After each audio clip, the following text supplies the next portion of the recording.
This is Cookies for Camouflage. Lori, how many years is this?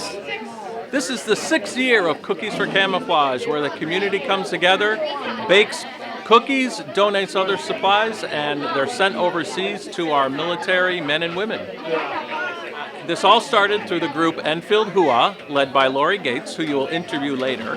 And how you get involved is we publicize the event throughout the fall, that we're looking for people to bake cookies, but also to purchase cookies or other supplies.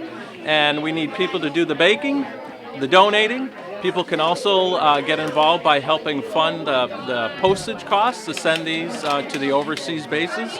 And we always need volunteers to help pack the cookies and pack the boxes. This is Olivia and Betsy, and they're from Girl Scout Troop 10578 in Enfield, Connecticut. Tell us how your troop got involved with Cookies for Camouflage.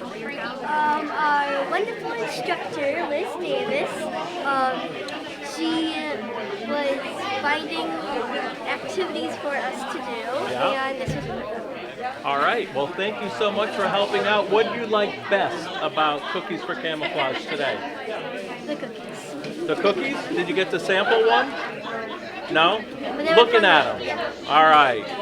And you help pack and all of that too, right? So thanks a lot. Thank you for your help.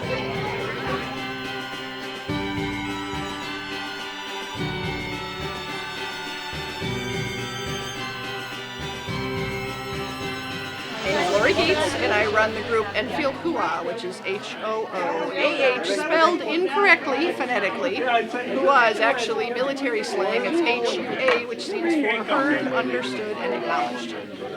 At the time, 6 years ago, we had 4 people receive cookies, and I showed up with 4 boxes and thought maybe we'll get a couple dozen cookies. 346 pounds later, for those poor 4 people that got 85 pounds apiece, we decided we were onto something, and so we've opened it up to people that in the area. They don't have to necessarily be from Enfield. They come. There's somebody. If you know somebody from Enfield, they give me your address or whatnot.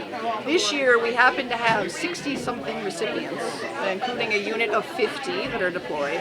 They're all over the world. So last year we got 1,003 pounds. We're hoping to break that record today. My late husband was in the Army Reserve, and when we started doing all this stuff, we wanted to unite the community that tends to get fragmented because of social media.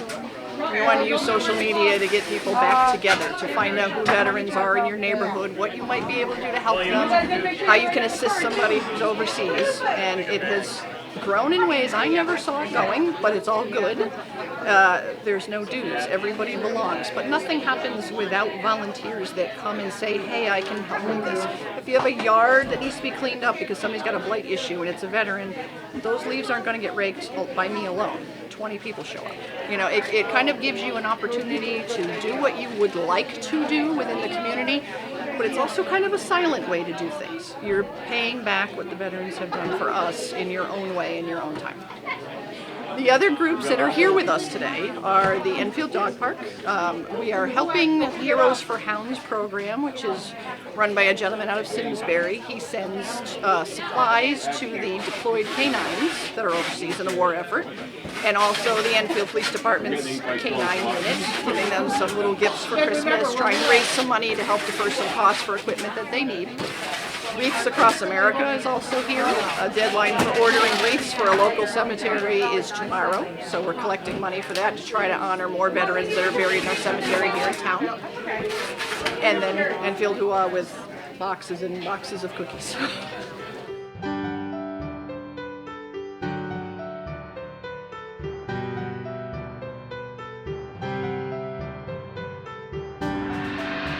Personally, this is really true and dear to my heart. Being a soldier for more than half of my life and being overseas, when you receive something from home that especially freshly baked, there's no comparison. There is, when you get a box, the joy that you see come over the soldier's face is priceless. It shows in your heart. You see how much everybody cares about you and that they're actually thinking of you when you're gone. I mean, a lot of them are 8,000 miles away. So when you receive a package, it's priceless. I encourage everybody to get involved with Cookie and Camouflage. If you go on the Enfield Hood page, you know, by Lori Gates, she puts dates up for different events through the town, and it's, you know, very rewarding, you know, personally. When you can feel that through your heart, when you're doing something so great, that's all you need. And I think everybody should actually experience it and feel the love in our town and our community. This is an event that everybody comes with a smile on their face. It's purpose to thank our soldiers that are serving for our freedom. And, you know, they are in harm's way. They're not sitting home by the fireplace like all of us. And what a feeling to be a part of that. It's priceless. So I encourage everybody to, you know, start baking some cookies, getting involved, and they'll see what we see, and they'll feel in their heart what we feel. I think the best message that we give as a community is to say thank you to each other. Our veterans, our active military, they signed a piece of paper that said, I don't know you, but I'll give up my life for you. And so if this is a small way, if you bake a dozen cookies and it's your way of saying thank you, or you rake somebody's leaves, mission accomplished. We owe them so much.